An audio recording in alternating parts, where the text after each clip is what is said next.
चलिए हम लोग व्हीट स्टोन ब्रिज पढ़ रहे थे और इस व्हीट स्टोन ब्रिज का लेक्चर देख लीजिएगा और इसका डेरिवेशन कर लीजिएगा। न्यूमेरिकल आता है ज़्यादातर, डेरिवेशन इसके बेसिस पे जो है उसका पूछा जाता है मीटर ब्रिज का ज़्यादा। व्हीट स्टोन ब्रिज का तो बड़ा सिंपल है, हो जाएगा। पहले तो व्हीट स्टोन ब्रिज का जैसे हमने स्ट्रक्चर बनवा दिया था आपको, और इसको बना लीजिए। तो स्ट्रक्चर इसका व्हीट स्टोन ब्रिज का कुछ ऐसे बनता है। एक रेजिस्टेंस, अच्छा ब्रिज लाइक स्ट्रक्चर है और व्हीट तो उनका साइंटिस्ट का नाम है, तो उसी के बेसिस पे इसका नाम रखा गया व्हीट स्टोन ब्रिज।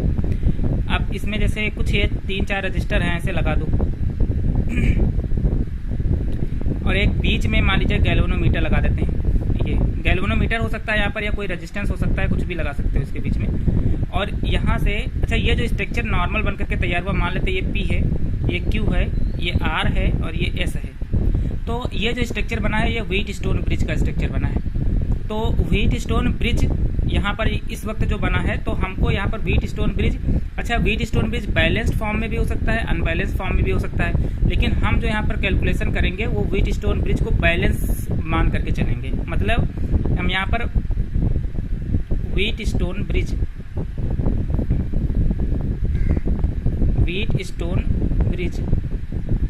इन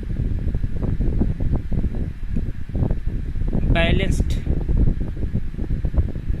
हम ये बात करके यहाँ पर चलेंगे मान करके कि व्हीट स्टोन ब्रिज जो है वो बैलेंस्ड है। बैलेंस्ड होने का मतलब ये होता है कि जो ये बीच में वायर गया है यहाँ वाला, इसमें कोई करंट फ्लो नहीं कर रही है, बीच वाले में कोई करंट फ्लो नहीं कर रही है, ऐसा मान के चलेंगे। जब व्हीट स्टोन ब्रिज कैसा होगा, बैलेंस होगा। तो उसके लिए आपको करना क्या था, इसको उठा करके एक सेल से कनेक्ट कर देना है नीचे ये। तो ये कि ध्यान रखिएगा कि व्हीट स्टोन ब्रिज जब हम बात करते हैं तो इसका मतलब ये नहीं कि हर एक व्हीट स्टोन ब्रिज बैलेंस ही हो। व्हीट स्टोन ब्रिज बैलेंस भी हो सकता है, अनबैलेंस्ड भी हो सकता है, लेकिन हम यहाँ पर जो सॉल्व कर रहे हैं वो बैलेंस्ड मान करके चलेंगे। और बैलेंस्ड के कंडीशन में क्या होता है कि जो ये रेशियो होना चाहिए P/Q का, वो R/S के रेशियो के बराबर होना चाहिए। इस तरीके से ये हमको प्रूफ करना होगा अभी। अच्छा पहली बात तो ये समझ लेते हैं, यहाँ पर एक सेल लगा दिया है, ये प्लस हो गया, ये माइनस हो गया, और यहाँ पर एक सेल E लगा दिया गया है और इसको कोई नाम दे देते हैं A, B, C और ये नीचे T। अब एक चीज़ समझो कि अगर हमको पता है कि हमने क्या कहा है कि हम बीच वाले में कोई करंट फ्लो नहीं होती है। जब व्हीट स्टोन ब्रिज काहे में होता है, बैलेंस्ड होता है। जब व्हीट स्टोन ब्रिज बैलेंस्ड होता है तो बीच में कोई करंट फ्लो नहीं होती है, यानी कि जो गैल्वेनोमीटर है यहाँ पर, इसका जो भी निडल होगा वो 0 डिफ्लेक्शन शो करेगा। अब क्या होता है कि इसका पूरा एक इक्विपमेंट आता है, तो उसमें हम लोग क्या करते हैं कि स्क्रू लगा होता है, उसको घुमा घुमा करके तब तक उसको घुमाते रहते हैं जब तक कि ये गैल्वेनोमीटर की निडल बिल्कुल 0 पे ना करके सेट ना हो जाए, तब तक हम उसको घुमाते रहते हैं। जैसे ये गैल्वेनोमीटर 0 डिफ्लेक्शन शो करने लगेगा, इसका मतलब समझ जाना कि बीच वाले में अब कोई करंट फ्लो नहीं हो रही है। अब क्या हो रहा है, जैसे मानते यहाँ से प्लस माइनस था, तो यहाँ से आपको पता है कि ये वोल्टेज है, तो एक प्लस वाला है तो यहाँ पर वोल्टेज भी होगा, यहाँ पर 0 होगा, माइनस वाले पे 0, इधर प्लस, मतलब पोटेंशियल डिफरेंस होगा इन दोनों के बीच में। अच्छा इसमें करंट फ्लो कर रही है इसकी वजह से I। अच्छा कभी भी सर्किट के अंदर करंट किस वजह से फ्लो करती है, करंट फ्लो करती है पोटेंशियल डिफरेंस की वजह से। अच्छा इस गैल्वेनोमीटर में यहाँ पर कोई करंट फ्लो नहीं हो रही है, इसका मतलब ये है कि जो पोटेंशियल यहाँ पर है P पॉइंट पर, वही सेम पोटेंशियल है T पॉइंट पे, तभी करंट इसके अंदर नहीं फ्लो हो रही है। कंडीशन यही होती है कि जब तक अगर किसी भी वायर के अंदर करंट फ्लो नहीं हो रही है, इसका मतलब ये है कि उस पॉइंट पर पोटेंशियल सेम है। अगर पोटेंशियल सेम है तो फिर उसमें करंट फ्लो नहीं होगी। तो इसका मतलब है कि अगर इस वायर में करंट फ्लो नहीं हो रही है, इसका मतलब ये है कि जो पोटेंशियल B पर होगा वही सेम पोटेंशियल D पर होगा। तो मान लेते हैं कि इस B पॉइंट पर पोटेंशियल V डैश है, तो वही सेम पोटेंशियल कहाँ पर होगा, D पर भी होगा, इसको भी V डैश ही मान लेते हैं, तभी इसके बीच में कोई करंट फ्लो नहीं होगी। अब हमको क्या करना है कि व्हीट स्टोन ब्रिज का स्क्रू घुमाना इतना है तब तक कि जब तक गैल्वेनोमीटर 0 डिफ्लेक्शन शो ना करे। 0 डिफ्लेक्शन शो कर लेगा, पूरा व्हीट स्टोन ब्रिज बैलेंस्ड हो चुका होगा उस समय। अब इसमें से जो ये I करंट जाती है, तो देखो पहले ये मान लेते हैं इधर की तरफ कौन सी करंट चली जाएगी, I1, और नीचे वाले की तरफ कौन सी करंट आएगी, I2। ये 2 भागों में डिवाइड हो जाएगी। अच्छा यहाँ पर जब पहुंचेगी, अगर बीच वाले में कोई करंट जा नहीं रही है यहाँ पर, तो जो करंट इधर जाएगी I1 वही, अच्छा इसमें अगर कोई करंट नहीं जा रही तो इसका मतलब कोई मतलब ही नहीं बीच में लगे होने का इसका कोई, तो जो करंट यहाँ पर जाएगी वही सेम करंट कहाँ आएगी, इसमें भी आएगी। तो I1 अगर इधर से जा रही थी तो ये पूरा यहाँ से यहाँ तक सेम आएगा, बीच वाले में तो कोई करंट जानी है नहीं। और ये I2 देखो यहाँ तक आएगी, फिर इस पॉइंट से आगे भी की तरफ भी कौन सी करंट जाएगी, I2 ही जाएगी। तो इस तरीके से ये हो जाएगा। अब ये बनके हमारा तैयार हो गया Wheatstone bridge at balanced. तो व्हीट स्टोन ब्रिज यहाँ पर बैलेंस प्रिंसिपल पे काम करता है, यहाँ पर बैलेंस मान करके चलेंगे, जबकि हो ये अनबैलेंस तो बैलेंस दोनों सकता है, लेकिन हम बैलेंस मान करके चल रहे हैं। ठीक है, तो अब इसका आता है प्रूफ, कि इसका प्रूफ करना है कि किस तरीके से इसको प्रूफ करेंगे कि ये P upon Q equal to R upon S होता है।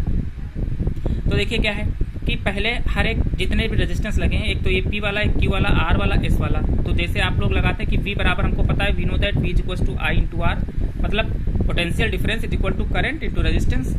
तो पहले देखो A और B के बीच का पोटेंशियल डिफरेंस कितना होगा, मतलब potential difference between A B के बीच का कितना हो जाएगा, VA minus VB, potential difference between A to B है ना, इज इक्वल टू करंट किसमें कितनी जा रही है, देखो I1, इसका रेजिस्टेंस कितना है P, तो I1 इंटू R।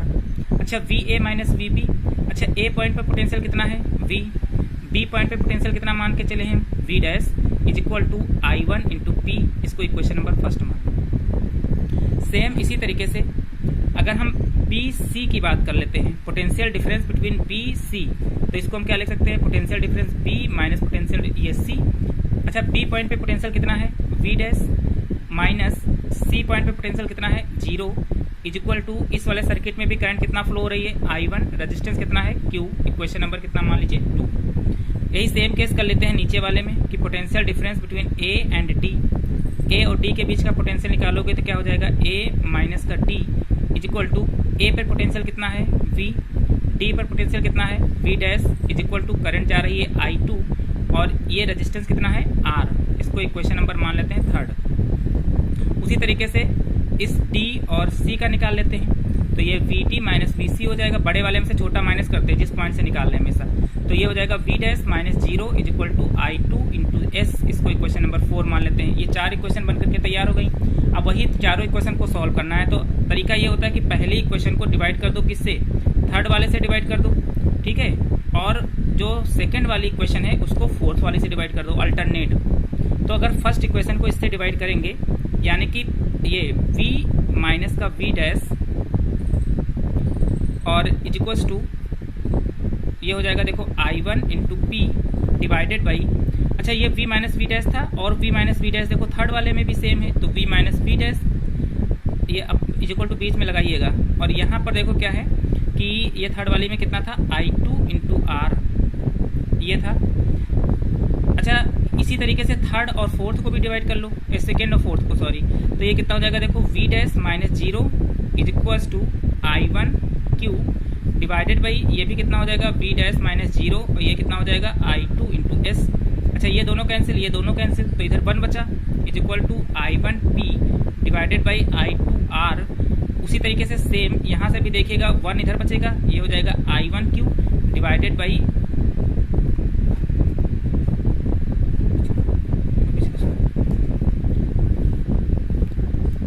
यहाँ पर देख लीजिएगा, ये हमने सेकंड फर्स्ट को थर्ड से दिखाया था, दिखाई नहीं पड़ रहा था, और यहाँ सेकंड से फोर्थ को डिवाइड किया है, तो ये दोनों कट जाएंगे दोनों इक्वेशन में, तो इधर बचेगा I1P अपॉन I2R, इधर बचेगा I1Q अपॉन I2S, ये दो बचेंगी। ठीक, अब क्या करना है कि देखो ये सेम दो हैं, तो इसको अगर हम इधर उठा ले जाएं तो क्या हो जाएगा देखो, अच्छा इधर से देखो ये I2 अगर हम इसको ये भी तो लिख सकते हैं कि I1 upon I2 is equal to I1 upon I2 के फॉर्म में इसको हम लिख सकते हैं R अपॉन क्या हो जाएगा P, देखो वही सेम चीज लिखी है I2R I1P, और यहाँ से भी क्या लिख सकते हैं I1 upon I2 is equal to ये हो जाएगा S अपॉन Q, ये लिखा जा सकता है सेम।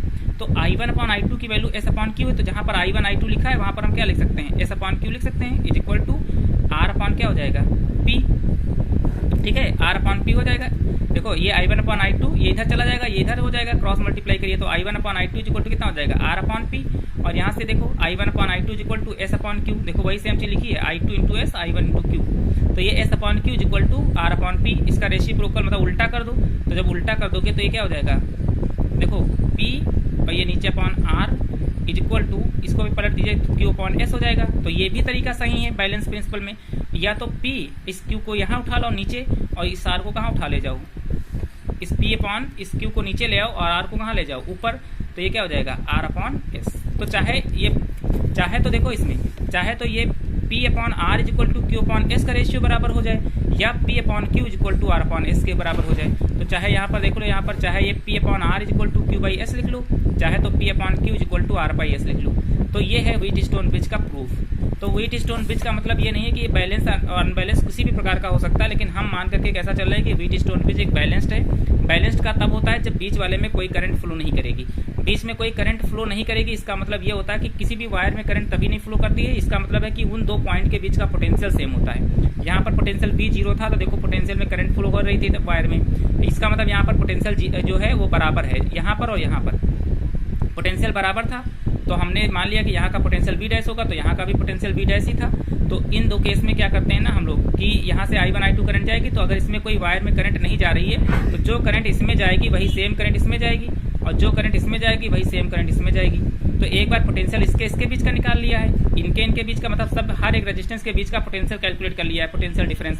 उसके बाद पहली इक्वेशन को थर्ड से और दूसरी को हमने चौथी सी इक्वेशन से डिवाइड करके जो आया है वो निकाल लिया यहाँ से, तो प्रूफ हो गया P/R = Q/S। अब इसमें होता क्या है, इसका यूज कहाँ पर करते हैं, तो इसका यूज वहाँ पर करते हैं जहाँ पर आपको एक, जैसे मान लें 3 रेजिस्टेंस आपको गिवन है और एक अननोन रेजिस्टेंस आपको निकालना है, तो उसकी वैल्यू हम यहाँ से निकाल सकते हैं। लैब में क्या करते हैं, जैसे मान लीजिए प्रैक्टिकल वगैरह में क्या करता है, आपको जैसे एक वायर दे दिया और कहा कि बताइए इस वायर का रेजिस्टेंस कितना होगा, और आपको नहीं बताया गया है, तो हम उसको इसी के माध्यम से लगा लेंगे। ठीक है, 3 हमको रेजिस्टेंस पता होंगे और एक रेजिस्टेंस हम उसी के बीच में कनेक्ट कर देंगे, और हम P/Q = R/S से उस चीज़ को क्या करेंगे, कैलकुलेट कर लेंगे। तो ये तरीका होता है अननोन रेजिस्टेंस को फाइंड आउट करने का। तो हम अननोन रेजिस्टेंस को व्हीट स्टोन ब्रिज के माध्यम से सॉल्व कर लेते हैं। ठीक है, कैसे सॉल्व होता है, इस गैल्वेनोमीटर का स्क्रू घुमा करके इसको 0 रीडिंग पे हमको इसको ला करके रखना है और इसको बैलेंस बनाना है। पहले ये बैलेंस्ड हो जाएगा, जैसे ये बैलेंस्ड हो जाएगा वैसे हम ये वाला फॉर्मूला अप्लाई करके उस अननोन रेजिस्टेंस की वैल्यू हम निकाल लेंगे। तो अगर हम इसके यूज की बात करें कि इसका यूज क्या होता है, तो इसका यूज होता है to determine unknown resistance, to determine unknown resistance. तो ये है इसका, ठीक है, यूज। चलो इसके आगे के न्यूमेरिकल हम आपको कल करा लेंगे, ये डेरिवेशन कर लीजिएगा आप लोग। चलिए ठीक है।